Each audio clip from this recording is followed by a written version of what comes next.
where you're at with the AK-47s, because there's a lot of legal shooting out there too that can take place. So, but obviously in the city that would definitely be a problem. Right. So, but you guys don't have. Well, we have the razors, the electric scooters, and all that. We honestly haven't addressed it yet, but it is getting a little bit out of control.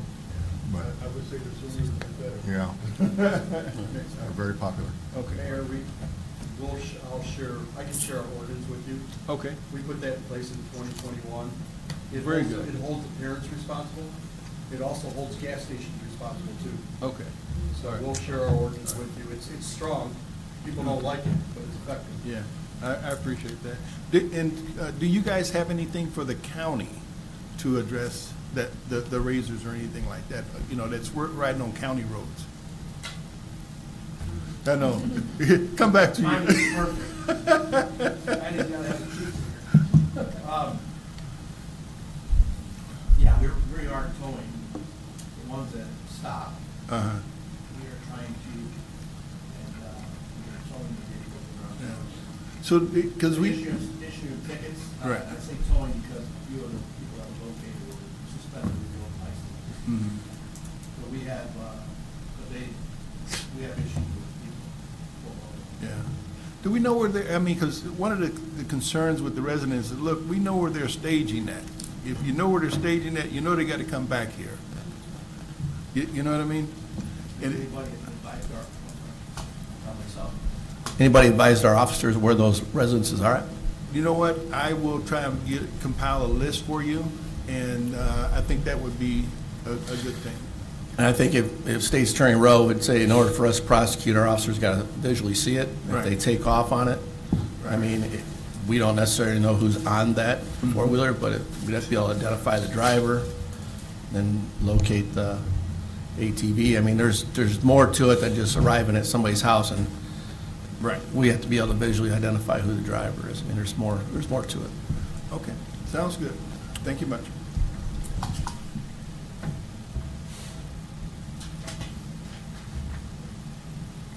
With that, the sheriff is not here, but Chief Kidwell, so I take Deputy Chief not attending. Yeah, he was in a meeting with Ron Bartlett, so I Okay. don't think he's going to make it. Okay, so item C and D, and I'm gonna go to item D, and that would be with Mr. Hunter, Chief Swinford, the sheriff, and Lieutenant Mason. Like to maybe convene another meeting with those four individuals, because I think we need to go back, revisit the 10 shared principles, and actually, what is our next step? I mean, well, we're gonna take the 10 shared principles to the next step. And the reason I'm saying that, we attended the Illinois Chief Association, and then this past Monday, we attended the Illinois Sheriff Association. And somehow, Chief Swinford, I think, if I'm not sure, you chaired that initial where we came up with our mission statements and things of that nature. And I think we possibly need to, Mayor, to come up with a PowerPoint presentation, some other literature or whatever, because of those 80-plus sheriffs that attended the sheriff conference this past Monday, they're looking for assistance from us on how they can model what we're doing. And the reason I got out of the chair, because for those who attended, Hunter, you was there, myself, I don't know, Paulette, you attended, the Chief Association, and I think Jeanette. It had to be, Chief Barber, it would make you proud that individuals are trying to, and Claudia, to have an understanding, what are we doing here in Kankakee to ensure that a Sonia Massey incident does not happen here. And in my presentation on Monday, that was pretty much it.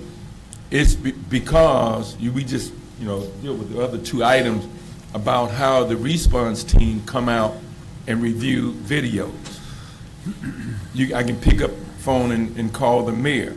We have each of the respective police chief of each of the municipalities on speed dial. Chad and I talk constantly.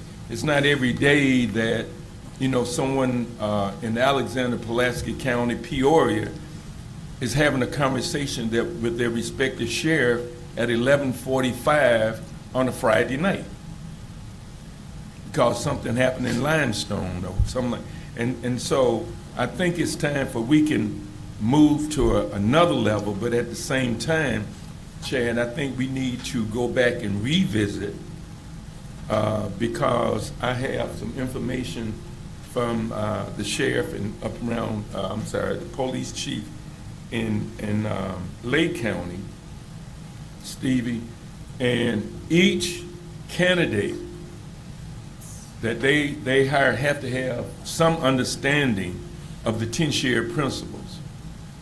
And currently, the Illinois State Police, during their training, they have to have a clear understanding of the 10-share principles. So, did Sean Grayson have an understanding of the 10-share principles? I would say no. But at the same time, I also understand that their sheriff from Sangamon County did not have a relationship with Bob Moore or Austin Randolph, who is the State Criminal Justice Committee chair, and also Mr. Randolph is the president of the Springfield branch. And so I think that's where we are now. And I just got a phone call where another branch want to come to attend this meeting because of what President Butler, who was here 2 months ago, went back and shared. So I think somehow we need to move forward on how can we use this template for other individuals to understand. And again, I thought Deputy Chief would be here, and I also thought the sheriff would be here because they were part of that presentation that we gave on Monday. Deputy Chief gave his presentation dealt with, and that's why I brought the TRIFOs, he dealt with the response team. Mayor, he dealt with the incident, and one of the comments he made is the issue that how we faced at St. Mary's that afternoon. And then the sheriff talks about because some of the guys Monday morning was trying to go to your website to go look at our meetings. Well, these meetings are on YouTube.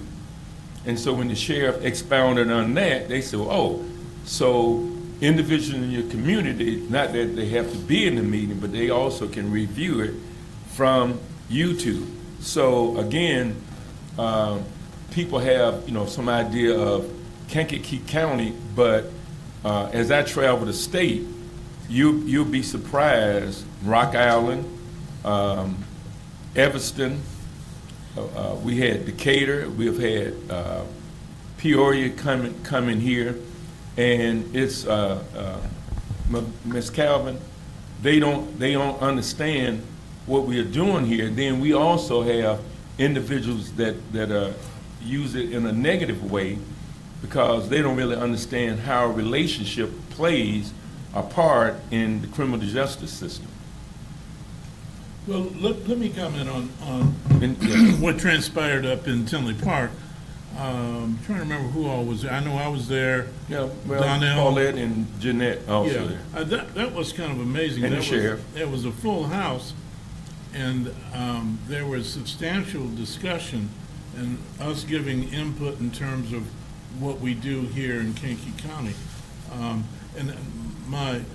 was pleased with the feedback and the discussion of all the different municipalities and departments and stuff. It was unique, and also the chairperson of the Illinois Police Chiefs Association was on board as well too. So that was a good discussion. But my question to you, with respect to when these guys hire the respective police officers, they go to where Champaign, Springfield, or wherever they go for the training. Are you saying that a part of their training is their 10 shared principles, and they have to have some competency, understanding of that. Right. So who's going to do that? Are we going to contract with them, or do we train them and they do it?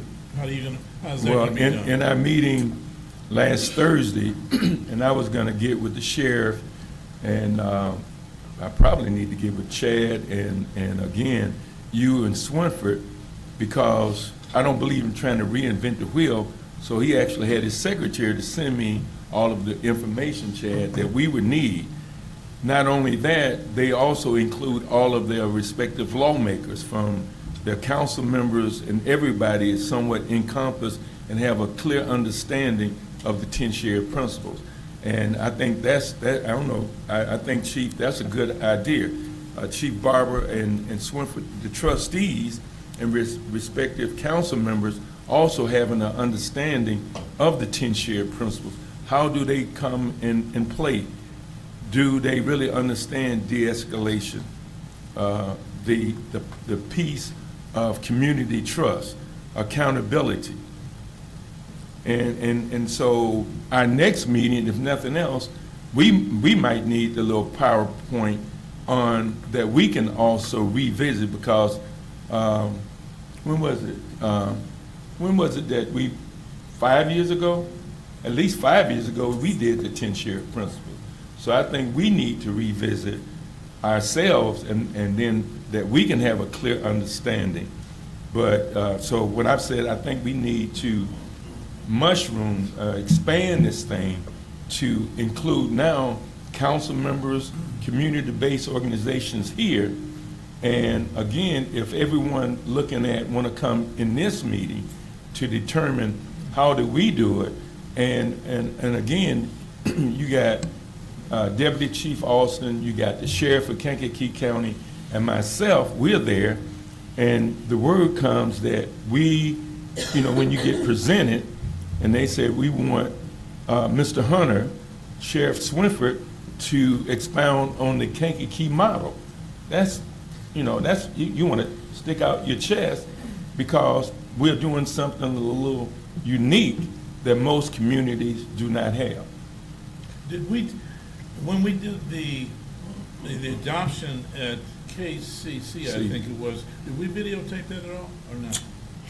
Remember, I'll get it, everybody and their mama. Everybody was there, but I can't remember, but because the lady from KCC, she was no longer with us anymore, I don't think, left. it was, what was her name? Bridget? Bridget. Yeah. Yeah, Bertrand. But now, but the sheriff clearly expounded on that on Monday, when he indicated that all of the respective municipalities in Kankakee County have signed on to the 10 shared principles. I'll just tell you on behalf of the sheriff's office, the chiefs probably do the same thing. It's, when you're talking about the academy and presenting the 10 shared principles, so we have 4 officers that just came out of the academy, and they're in field training right now, and part of that is having them understand, they get a card about the 10 shared principles, and they're taught that in their field training. So our officers are familiar with that as soon as they come out of the academy and join our department. So they already know that we're part of the 10 shared principles, and I'm sure all the other departments are the same way.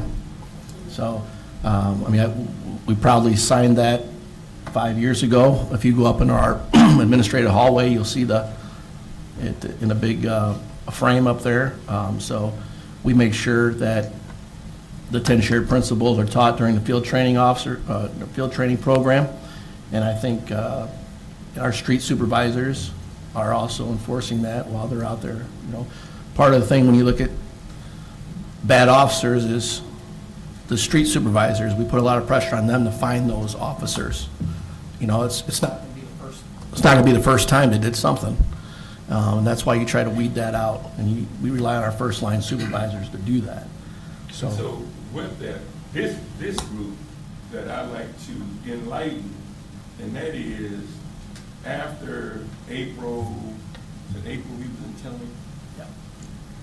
That then the Illinois Sheriff Association put it out, well then how can I meet with the NAACP, and actually it was in the planning before the Sonia Massey incident. And so it was, the conference this past weekend, it was like, we didn't want to put too much emphasis on, but actually it was in the planning stage before that particular incident. And so again, it was there's 102 sheriffs throughout the county, 102 counties. And so my premise was that if Mr. Hunter is in Cole County, the population is 100,000, and there's only 250 black folks living in the community, should he be concerned with the 10-shared principle? The answer is yes. And so that was part of the discussion also. It's still about the trust, and it's just the right thing to do to have a good understanding of the 10-shared principles, having some understanding of the criminal justice system. And so, again, we still have to have that conversation about, the Safety Act and, the update on that. And that also, some of those questions came out yesterday in the candidates forum. So Chief Swinford, what's your thought on where our next step, where we go from here? As far as what our next steps are gonna be? Yes, sir. We probably need to get together and have a meeting on it. I'm not sure where, you probably do need to refresh everybody on it. It's been a long time. Yeah. 5 years is a long time, a lot of new bodies. I'm sure I'm gonna guess, at least a third of the police officers in the county weren't even here 5 years ago. Right. If So not more. that's another reason, yeah. So I leaned over to Deputy Chief, because and I asked him, when was the last time, Chief, that an officer in Kankakee County or in the city have actually discharged their weapon? That's a rarity. That Yeah, happens it's been very rarely. many, many years. I mean, I can't give you exact. Yeah, he was date, trying to give me that information. but I mean, it's been a while. I can just say. isn't it? It's probably, I think Passwater got it to me one time, but I want to say it's 15 plus, it could be longer. And this is, You know, that, but the yeah, that was, I remember that case. can you guys speak into the mic, please? Yeah, he was asking me, he brought up a case, but I remember that case too, and it's been at least 15. That was a long time ago. Okay. So, I mean, it's the interest, and so the NAACP actually had this 10-shared principles cafe. It was on wheels, moving around the state of Illinois.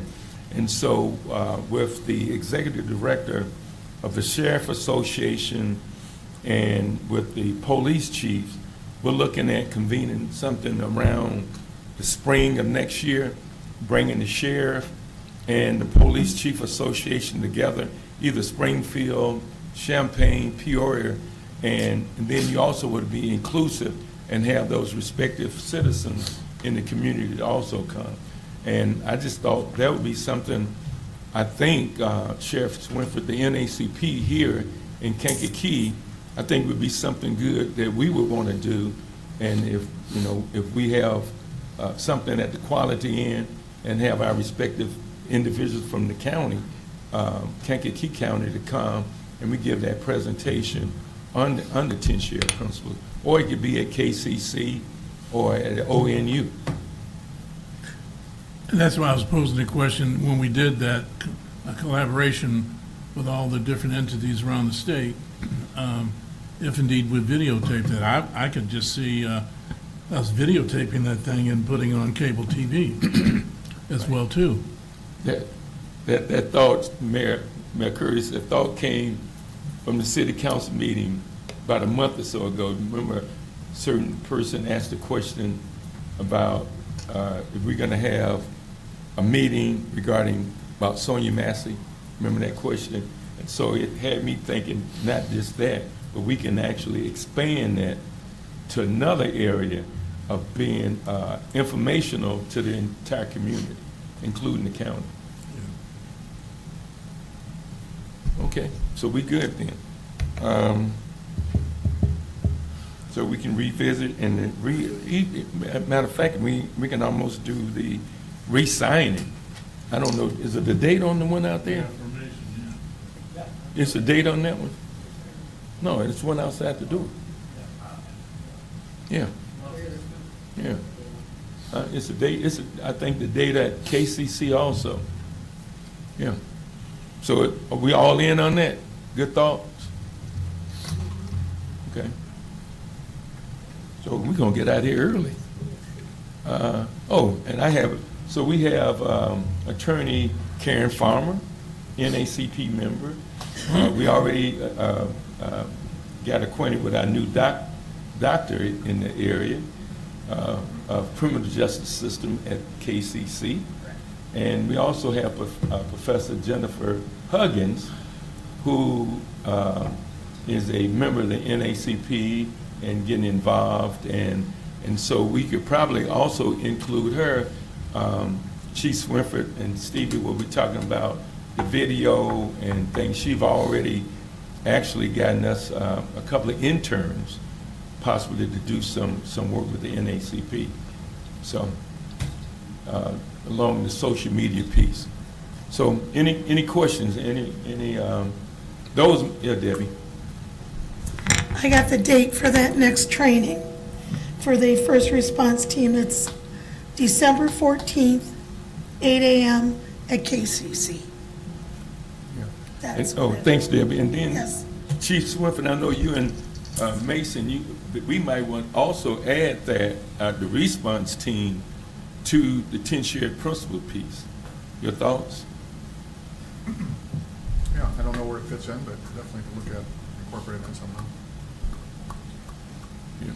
Because it raised some eyebrows Monday when Deputy Chief Alston gave his presentation on the response team. You know, and most communities don't have a group of individuals that might respond to civil unrest. And I remember the day clearly watching our mayor with cases of water and at the same time being, but anyway, it was a trying moment of that particular incident. I think the response team's just a extension of how well we work together. Yeah. If you don't have that relationship in your county, you're not gonna have a response team, because there's not gonna be any kind of trust there to have that situation happen. Okay. Any questions? So we good with hiring chiefs? We good? County? Testing Saturday, so our testing procedure is closed right now, and we will be testing on Saturday. We expired our previous list, so we're hoping that we get a list of at least 25 people to start over. This will be the fifth list in the Curtis administration that we've done, so in 4 years, this will be our fifth list. It's pretty impressive. We're getting pretty good at testing, I'll just say that. Proficient, huh? Chief Barber? And we don't, our current list is still good for another year, and we have no plans to hire probably for the next 6 months anyway. We're waiting on some retirements, so. Same, we've got an active list now. We've got one in the academy now, 2 going in January, and that should get us to fully staffed. We don't lose anybody. I will say, out of, I don't know, we had 42 or 45 applicants. We didn't have a single African-American candidate. And I talk with you, and we advertise in the Journal and the National Minority Update and anywhere else we can, and we just aren't getting those candidates. So we need to keep working on that. You know,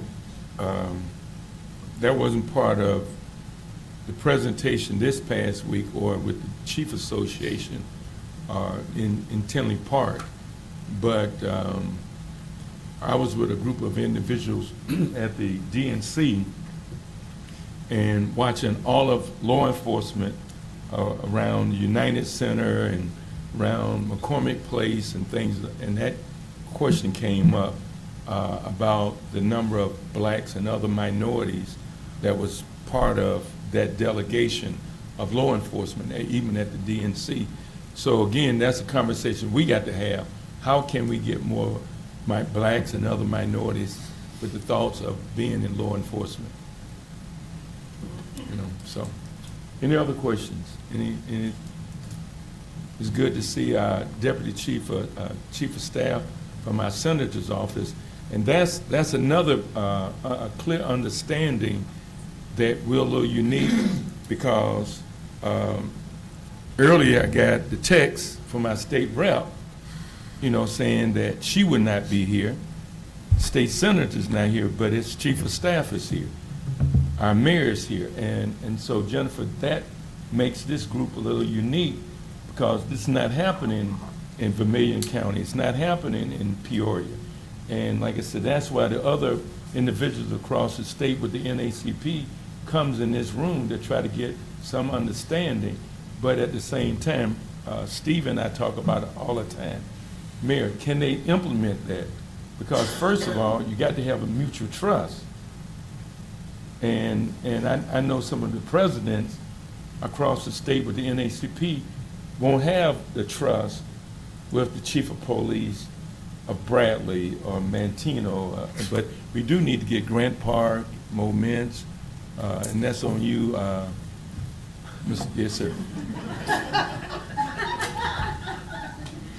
20 people in this room and you look at me. I will tell you this, though, it's going to be hard to get small towns in here right now because you can't get small town police officers. So the chiefs are running their streets right now. If you go out to Grant Park right now, Chief Fry is patrolling the streets. So it's hard for him to just leave the town and come into. Chad, I think another thing that makes it challenging for local law enforcement is the state, you know, they keep stealing from the municipalities, so we're seeing that now. The state police reduced their academy in 3 weeks for guys with experience. So now I'm assuming we'll probably lose some officers to that. So that's where I would like to see, you know, maybe our legislation be able to do something about that. It just seems like right when we get where we want to be, you know, then they offer this sweetheart deal, and then it takes back, you know, then we're starting back over at the municipalities trying to find officers. It's tough. I mean, it's hard to compete with their salaries and their benefits and stuff like that. So, you know, that may be something that we can look into legislatively sometime. Right. Yeah, 100%. Let me mention this. I know that. Thanks, Mayor. When's the next? Thank you, Mayor. Is it October 15th? We're meeting with all the superintendents in the county. Yeah. When is that? Okay. Yeah. Brookstone. But you know, the wheels are turning a little bit in terms of. And I know Kankakee City with the fire department that they push this whole academy concept to grow your own. And I know that's very difficult in terms of oftentimes getting people of color and women into law enforcement. But and the reason why I brought up this thing about the superintendents, maybe something could be approached in terms of pushing an academy concept for police and fire in the school systems, in terms of having our law enforcement personnel, be they police or fire, go in and do workshops or whatever, and maybe we could, let them know that that's a good field to go into. It's, they pay relatively well, good pensions and so forth.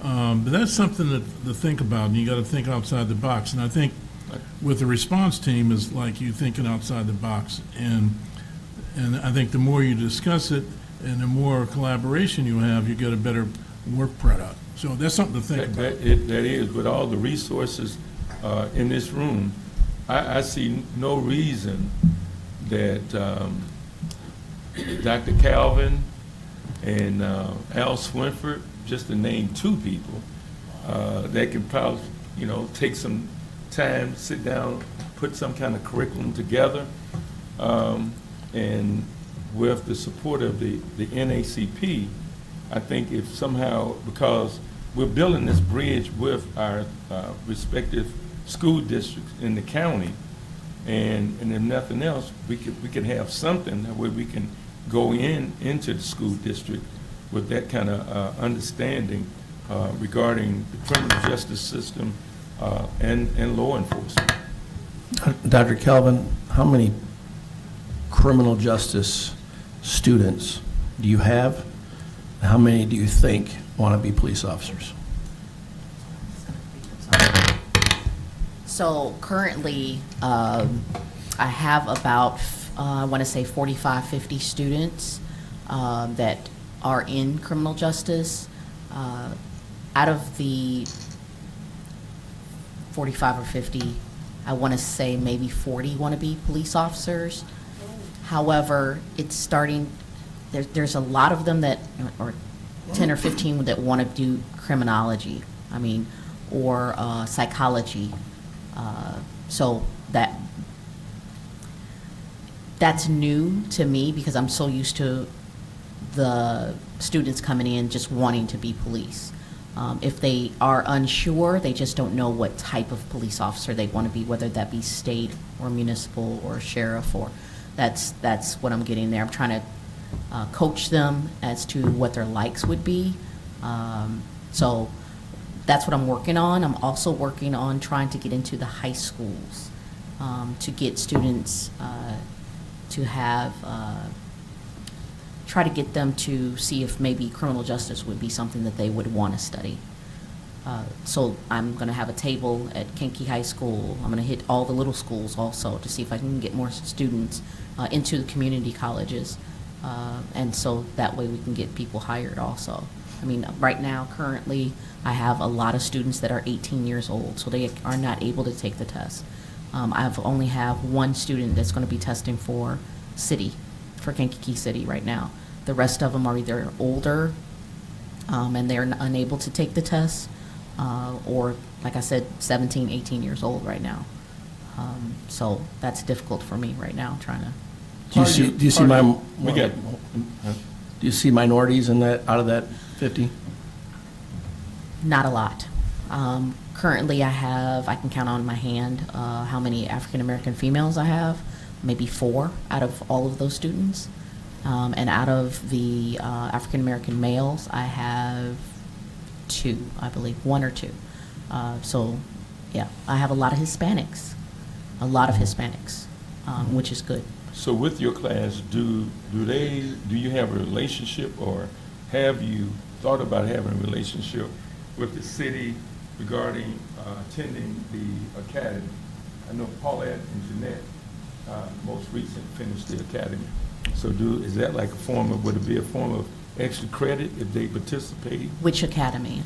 Like He's talking about the Citizens Police. Citizens. Oh, Citizens Yeah. Police Academy. That's if they would have time Yeah, with all their studies that they have. Just wondering. And a lot of the students are still in high school and they're doing dual credit. So that's yeah, enough. a lot of Wow. students are doing dual credit, which it's great that they're doing that. Chief Barber? Yeah, I was just going to say, they already have a quasi-system set up at the Career Center when they have fire and police. So we need to I will tell piggyback you on that. from teaching out there, you get maybe probably 10% that will probably do anything in law enforcement, whether it be military, CO at the jail.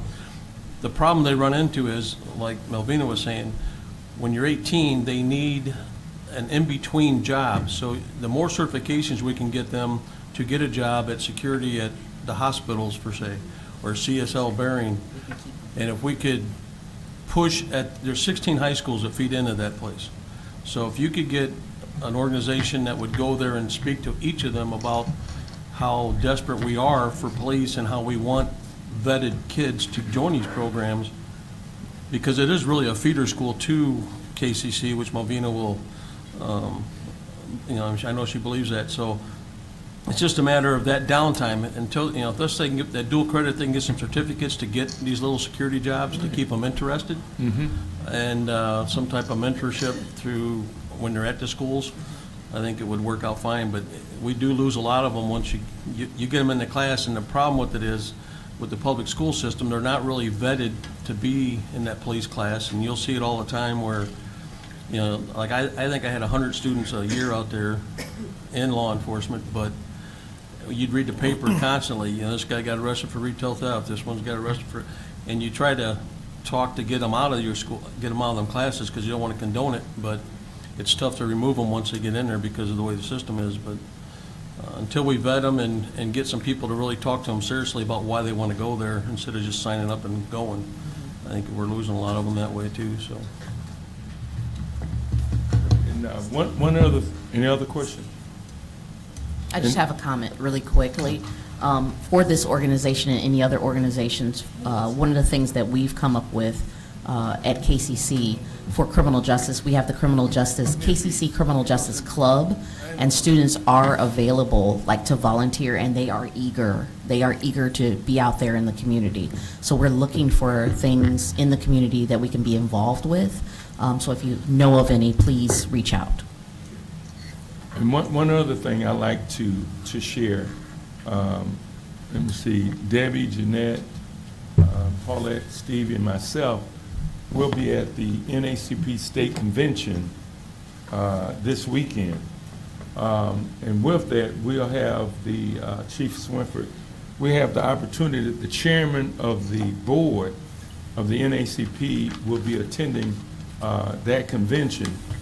And our chair, the executive director from the chief of association, also the executive director of the Sheriff Association will be in Champaign on Saturday to convene with the chairman of the NAACP board, because we also want to, this is only the state of Illinois have the 10 shared principles. So why not the NAACP branches in Alabama, Michigan, Ohio? And so we're going to use this effort to have the chairman where we can get the executive director of the Sheriff Association, the Chief Association, Steve and Bob Moore, where we can have him on Friday, Saturday, Jennifer, where we can sit down and talk about the 10 shared principles and come up with I actually tried to present a resolution on behalf of our branch at the national convention this past year of having other branches to have the respective 10 shared principles. And so we got this year, next year, and then in 2026, it's just my vision, chiefs, that the NAACP 117th convention will be held in Chicago, and it's just my vision where we're signing that resolution where respective branches across the nation would have a program or have some kind of relationship where they have to deal with the 10 shared principles. So that's pretty much it that I have. Anything else, Jeanette? Is it the comment time now? Because I want to make a comment. I guess you got to comment, I guess. An announcement. You got to end them. President Pace, I'm Jeanette, the health chair for the NAACP, and I passed this flyer out to everybody. If not, we have some flyers when we sign in that we will have our breast cancer awareness October 12th at the Kankakee Public Library, and Dr. McChristian will be there with his PowerPoints and talk to us about breast cancer. And breast cancer does not, it affects women, but it also affects men. So men can come too. Okay, that's it. Thank you. Mr. Allen? Yeah, just very briefly, actually, the next meeting is November 20th. You November 20th is the next meeting. That's right in the middle of veto session. We don't anticipate anything impacting this law enforcement to come up during veto session. We anticipate it to be very light. But if anything changes, of course, we'll be in touch with everyone. And around that time, we start talking about legislation for next year as well. I know Senator Joyce had a meeting recently with Senator Capel from Will County about maybe another trailer bill for the Safety Act. So when we start to get details on what that looks like, we'll be sure to share that as well. Good. Anyone else? National Mental Health Network? Next Mental Health Network, we actually just met last week and we covered mental health court.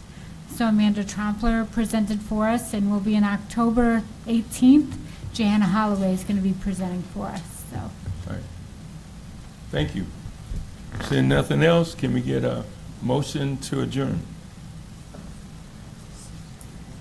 Moved by, moved by Mr. Gessner, second by Mrs. Huggins.